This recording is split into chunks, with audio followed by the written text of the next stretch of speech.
Ogres bērndārzā Zelta Sietiņš 16. novembra rītā sagatavošanas grupiņas audzēkņi dziedāja dziesmas un skaitīja dzējoļus. Kā zina teikt mazie ogrēnieši, ne bez iemesla iemācīti vārdi un uzvilktas svētku drēbes. Tāpēc, ka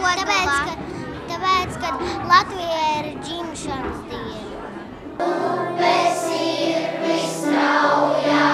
Latvijas valsts kopējā platība ir vairāk kā 64 000 kvadrātmetru, bet cik liela un krāsaina mūsu valsts ir bērnu un pieaugušo acīm? Liela. Mums tā ir ļoti liela vajadzīga.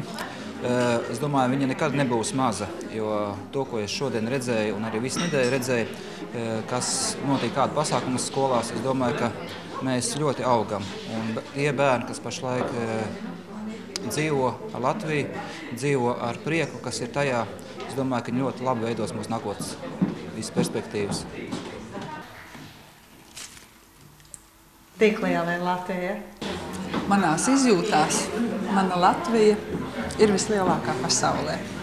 Viskaistākā, vismīļākā, tajā dzīvo visgaišākie ļaudis. Tev liekas? Skaista. Divas skudras reiz krustcelēs satikās, un abas par dzīvi runājās, pukstēja abām teikt. Pirmsvētku noskaņās arī Lielārdas pašvaldībā skanēja dziesmas.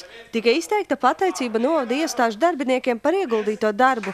Gan Lielārdas novada pašvaldības darbinieki, gan Ogres bērndārza bērni zina teikt, kas gan ir dzimšanas diena bez dāvanām un novēlējumiem.